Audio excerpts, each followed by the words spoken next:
made that commitment a couple weeks afterwards that I was gonna quit my job and start to live and be true to myself.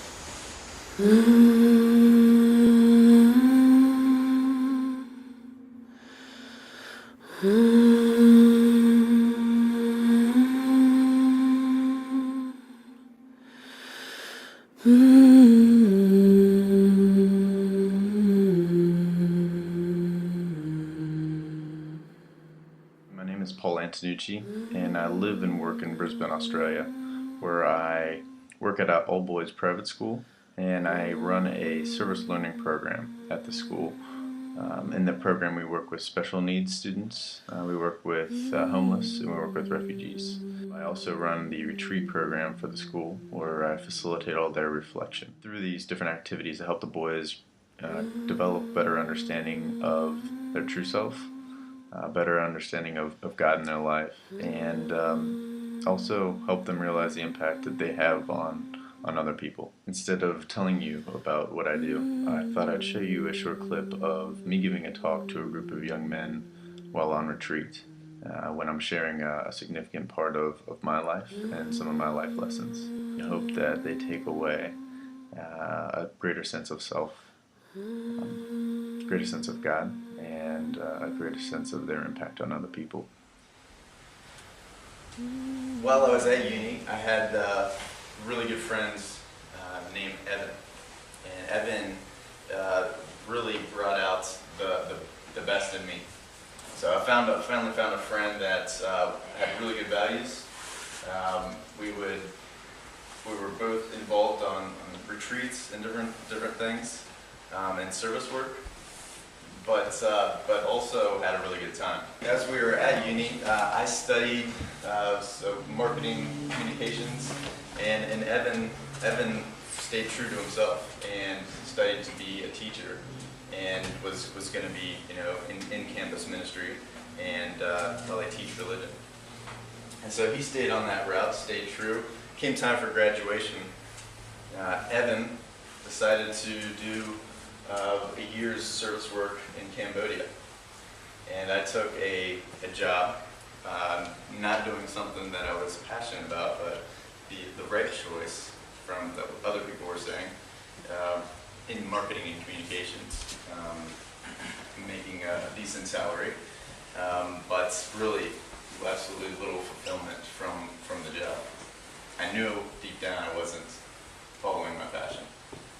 And I was jealous of Evan, who was working with the poorest of poor, teaching English in Cambodia. I remember the day very, very distinctly. It was after I'd been working for a really long day, and I was driving home, and my phone rang. And it was one of our good mutual friends. And it was odd that she was calling because we had just talked the week before. And not one of those friends I talked to that often. Right away, I could tell something was wrong in her voice. And she said, "Paul, it's Evan. He has a brain aneurysm." I said, "What? What do you mean? I don't even know what a brain aneurysm is." I said, "Well, when's he coming home?" And she said, "Paul, you didn't hear me." I said, he had a brain aneurysm. It popped in his sleep last night, and he died.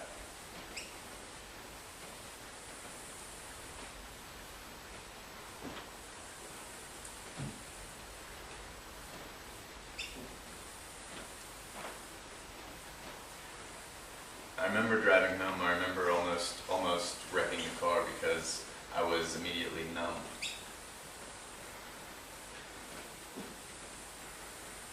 I remember asking her on the phone, "Are you sure? Are you sure? Are you sure?" That's the last bit I remember of the conversation. I remember pulling the car in front of my apartment and just sobbing.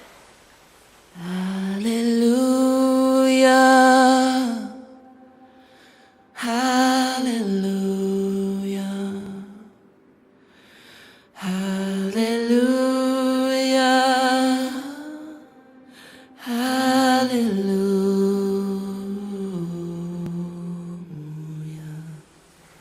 I remember driving to Evan's funeral, and long conversation with one of my other best friends that knew Evan really well.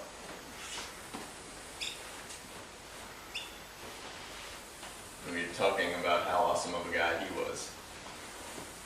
But then that friend started challenging me on what I was doing. And he knew I wasn't living a passionate life, and I didn't enjoy what I was doing, being true to myself.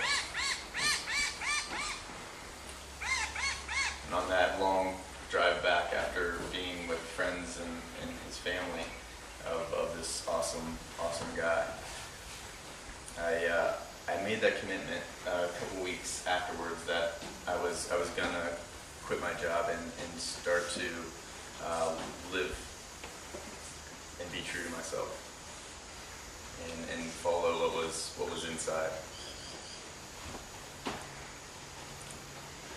But for me, it took something really life-altering like that to finally be true to myself.